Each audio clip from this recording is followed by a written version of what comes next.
अब चलो इसके बारे में बात कर लेते हैं, कैसे बचाव करेंगे, कैसे बचेंगे इससे। सबसे पहले तो सबसे इंपॉर्टेंट ये मास्क यूज करो, सिंपल है। और मैं आपको थोड़ी देर पहले पता है एक बात बोल रहा था, मैं क्या कह रहा था, आगे आने वाले समय में कोई भी वायरस आए, मैं आपको एक तरीका बताता हूं, आप किसी भी वायरस से बच जाओगे। वायरस बाद में आएगा, पता नहीं कब आएगा, और वायरस की वैक्सीन जो है, उसको बचाने वाली वैक्सीन तो और भी बाद में आएगी। लेकिन एक चीज है जो आपको हमेशा बचा सकती है, और वो है, दो चीजें इनफैक्ट कहूंगा। पहला तो मास्क को अब से अपना ड्रेस कोड बना लो। अब जब भी बाहर निकलो मास्क पहन के निकलो, लोग चाहे कुछ भी कहें। ट्राई टू अंडरस्टैंड, मास्क के बिना बाहर मत निकलिए, और ये चीज आपको डायरेक्टली बचाएगी वायरस से। इसके अलावा ये किसी भी तरह के वायरस और फंगस से आपको बचाएगा ही। तो मास्क को अपने शरीर का हिस्सा बना, अपनी बॉडी का एक पार्ट, मतलब ये जैसे आप टी शर्ट पहन के बाहर निकलते हो, ठीक है, अपना पैंट पहन के बाहर निकलते हो, तो आप ये ठान लो कि मैं जब टी शर्ट पहनूंगा, पैंट पहनूंगा, तो मैं मास्क भी लगाऊंगा। ये मेरे लिए इंपॉर्टेंट हो जाता है, मैं ऐसे बाहर नहीं निकलूंगा।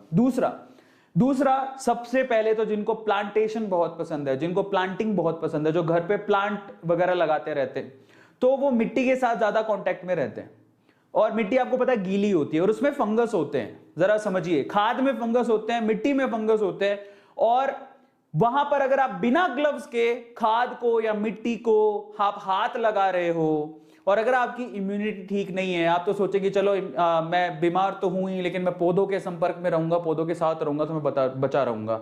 तो आपने प्लांटेशन शुरू कर दिया, लेकिन उसी से आपको ब्लैक फंगस हो गई, क्योंकि आपने यहां पर ग्लव्स का इस्तेमाल नहीं किया। समझिए, आपके चारों तरफ वायरसेस है, एक्टिव वायरसेस है, फंगसेस भी हैं।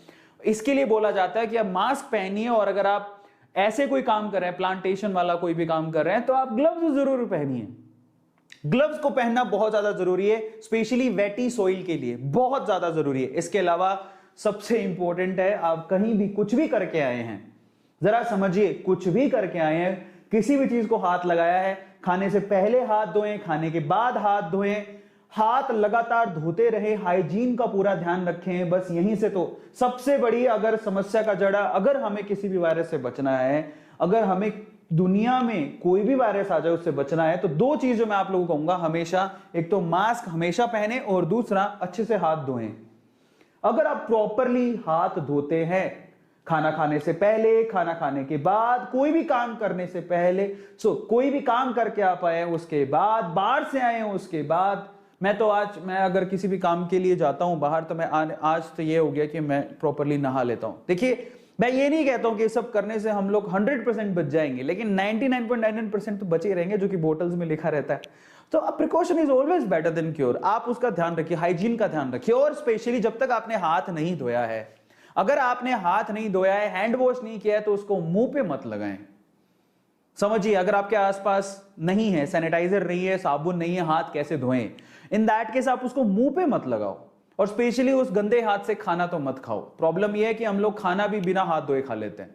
एक और समझ लिए समस्या कहां पर होती है। आपने क्या किया, हाथ धो लिए, लेकिन जैसे ही आप खाना खाने के लिए बैठे, तुरंत खाना आ ही रहा था, आपने मोबाइल पकड़ लिया, रिमोट पकड़ लिया, व्हाटएवर, वहां पर भी कीटाणु होते हैं, वहां पर भी वायरसेस हो सकते हैं, फंगस हो सकती है, कुछ भी हो सकता है।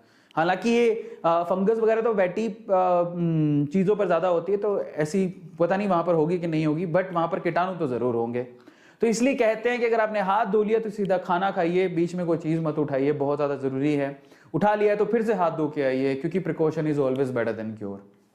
सबको समझ में आया? इसके अलावा मेरी रिक्वेस्ट है, आपके घर पे कोई भी अगर आपका कोई डायबिटिक पेशेंट है घर पे, तो उनका स्पेशली ध्यान रखो, उनके शुगर के लेवल को चेक करते रहो, ठीक है, बहुत ज्यादा जरूरी है। स्पेशली वो लोग जो कोविड से लड़ के आए हैं या कोविड से लड़ रहे हैं और वो डायबिटिक पेशेंट है, स्पेशली उनका तो बहुत ध्यान देने की जरूरत है, क्योंकि ये जो ब्लैक फंगस है वो स्पेशली शुगर पेशेंट में बहुत तेजी से फैलता है शरीर के अंदर।